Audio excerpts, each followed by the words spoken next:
Bon mardi à l'écoute de RER, il est 8h. RER, information. Et nous retrouvons le journal présenté par Éric Michel. Bonjour. Bonjour à tous. Grave accident de travail hier matin sur un chantier au Gaulle à Saint-Louis. Un homme a fait une chute de 8 mètres d'un échafaudage. Rapidement sur place, les secours lui ont apporté les premiers soins avant de le transporter dans un état inconscient au CHU de Saint-Pierre. Malheureusement, il est décédé hier en fin de journée des suites de ses blessures. Début hier d'un procès fleuve au tribunal correctionnel de Saint-Denis. Celui d'escroquerie à la défiscalisation qui doit durer 10 jours. Il a fallu 6 ans d'enquête pour démasquer les fraudeurs. Au total, 35 prévenus, une centaine d'investisseurs abusés pour un préjudice estimé à 60 millions d'euros. Les accusés auraient profité d'investisseurs souhaitant bénéficier de la loi Girardin, un dispositif qui vise à faciliter le financement de matériel en Outre-mer. Ces investisseurs ont viré de l'argent à une société chargée de procéder aux achats dans l'espoir de bénéficier 50% de réduction d'impôts. Une société dirigée par Alain Fontaine. Il aurait proposé des projets fictifs ou surévalués. L'arnaque aurait duré 3 ans, de 2004 à 2006. Un procès qui risque toutefois d'être renvoyé en raison de l'absence du principal prévenu, Alain Fontaine en personne. Toutes les parties ont en effet demandé hier le renvoi. Le tribunal rendra sa décision ce matin à 11h. Violent feu de broussailles hier soir derrière le terrain du 2e RPIMA à Pierrefonds-Saint-Pierre. Les flammes ont un instant menacé quelques habitations, mais les pompiers venus en nombre ont pu éteindre l'incendie. Un soldat du feu a été grièvement blessé à la cheville lors de cette intervention. Il a été évacué au CHU de Saint-Pierre. Plusieurs hectares ont brûlé. Plusieurs incendies hier à Sainte-Marie aussi. Les pompiers ont été mobilisés pendant plusieurs heures dans le secteur de la zone d'activité de la Mare, où 15 hectares de plantations sont partis en fumée. Dans le secteur de Grand Prado et dans la zone de Beaumont, des feux de végétation se sont aussi déclarés. Les pompiers ont dû lutter plusieurs heures avant de se rendre maître de la situation. Violent feu de broussailles également à Salazie. 2 hectares sont partis en fumée du côté de la Mare à Citron. Une exploitation agricole a été touchée. De mémoire des habitants du CIR, qu'il faut remonter à 50 ans pour retrouver un incendie de cette importance. Des renforts de Brapanon et de Saint-André ont dû intervenir dans une zone difficile d'accès. Les hélicoptères bombardiers d'eau ont été nécessaires. Un feu de broussailles aussi hier après-midi aux Avirons. Les pompiers ont pu éviter que l'incendie gagne une maison, mais les flammes se sont propagées à un parc d'animaux. 5 cabris, 2 cochons, des poules et des canards ont été brûlés vifs. RER. Sécheresse historique dans notre île. Les agriculteurs crient leur désespoir et les coupures d'eau se multiplient aux 4 coins de l'île. Des arrêtés municipaux limitent la consommation d'eau et des plans de coupure sont mis en place. Le niveau des rivières est au plus bas. Les captages ont atteint les seuils critiques. Beaucoup prient pour l'arrivée de la pluie, mais malheureusement, elle n'est pas encore au programme pour les prochains jours. L'intersyndicale CGTR FSU FO Solidaire UNEF manifeste ce matin contre la réforme des retraites. Un regroupement est prévu devant le siège du MEDEF à Saint-Denis. Face à la situation critique de l'économie et de l'emploi, La Réunion, l'ADIR, l'Association pour le développement industriel de La Réunion, appelle tous les commerçants, artisans, professions libérales à faire sonner l'alarme incendie de leurs entreprises demain mercredi et de se rassembler dans le même temps devant les mairies à 12h30. Nous faisons retentir nos alarmes parce qu'il y a le feu dans l'économie réunionnaise, affirme l'ADIR.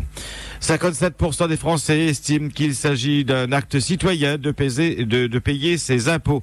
Une majorité accepte leur principe, mais 72% les jugent trop élevés et pesant trop sur les classes moyennes selon un sondage Ipsos. 79% jugent la politique fiscale du gouvernement injuste. 307 000 habitants vivent dans des quartiers pauvres et moins enclavés à La Réunion, selon l'INSEE qui présentait hier le 2e volet de son étude sur la situation sociale de l'île. L'Institut des statistiques a découpé le territoire en 114 grands quartiers répartis en 6 groupes. Les quartiers où se concentrent les indicateurs de précarité les plus élevés hébergent 71 000 habitants, soit 9% de la population. Des quartiers implantés au port, à Saint-Paul, à Saint-Louis, à Saint-Pierre, à Saint-Benoît et à Sainte-Suzanne. Seulement 30% de la population en âge de travailler occupe un emploi. 23% est allocataire du RSA et 48% est couverte par la CMU complémentaire. Dans ces quartiers, les familles nombreuses ou monoparentales y sont très présentes et les jeunes sont plus qu'ailleurs en situation de vulnérabilité. 55% des 16-24 ans non scolarisés n'ont aucun diplôme. L'INSEE constate aussi que 62 000 Réunionnais, soit 8% de la population, vivent dans des quartiers aisés. Ils se répartissent à la Possession, à Saint-Paul, à Sainte-Marie et à Saint-Denis. RER. Près de 1,5 million de musulmans se rassemblent depuis hier pour le pèlerinage annuel à la Mecque. Parmi eux, plusieurs dizaines de Réunionnais qui prient pour la paix et la fin de l'effusion du sang dans les pays musulmans notamment. Sur le mont Arafat, symbole de l'attente du jour du jugement dernier, les pèlerins se sont consacrés à la prière et à implorer le pardon de Dieu. En fin de journée, ils ont mis le cap sur la vallée de Mouzdalifa pour y passer la nuit. Selon la tradition, ils y ramassent des cailloux pour le rituel de la lapidation de Satan dans la vallée de Mina au premier jour de l'Aïd al-Adha, la fête du sacrifice célébrée à partir d'aujourd'hui. Le Hajj, le plus grand pèlerinage annuel au monde, est l'un des 5 piliers de l'islam que tout fidèle est censé accomplir au moins une fois dans sa vie, s'il en a les moyens, bien sûr.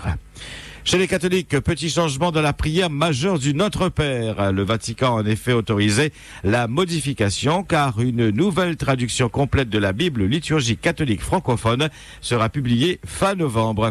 Les prêtres ne diront plus « et ne nous soumet pas à la tentation », mais et ne nous laisse pas entrer en tentation. Un changement qui entrera en vigueur le 22 novembre prochain. Votre question d'actualité aujourd'hui, justement, faites-vous la prière? L'apprenez-vous à vos enfants? Qu'attendez-vous de la prière? Que vous apporte-t-elle? Vos demandes sont-elles exaucées? Vos réactions et témoignages en direct à 9h et 11h sur le 47 33 33 et le 47 34 34. Sur Facebook, rendez-vous sur la page RER Radio Officielle. RER. Début aujourd'hui des premières rencontres de la sécurité organisées par le ministère de l'Intérieur. Ce rendez-vous qui englobe aussi la semaine de la sécurité routière permettra aux citoyens de s'informer sur les différents corps de métier qui assurent la sécurité au quotidien et sur les actions qu'ils mènent. Ainsi, aujourd'hui, au radio RSMA de Saint-Pierre, une journée de sensibilisation à la sécurité routière. Dans le même temps, une remise de médailles aura lieu en préfecture à Saint-Denis. Demain, les services de police tiendront différents stands d'information à Saint-André. Le rendez-vous est donné de 13h à 17h sur le parking de la place des Fêtes. Au même moment, c'est la gendarmerie qui sera installée sur la place du marché forain de Saint-Paul. Dans ces deux villes, gendarmerie et police tiendront des stands de sécurité routière avec des voitures tonneaux, de prévention contre la drogue et l'alcool ou encore la sensibilisation en matière de cambriolage. Le principal public étant les jeunes. Un stand de recrutement se tiendra aussi à Saint-André et à Saint-Paul, présentant les différents métiers de la police et de la gendarmerie et aussi des sapeurs-pompiers. RER. En sport, en football, qualification pour la Coupe du Monde 2014 au Brésil. Dernier match pour la France qui reçoit ce soir la Finlande. À minima, les Bleus sont déjà barragistes. Ils sont deuxièmes de leur groupe derrière l'Espagne.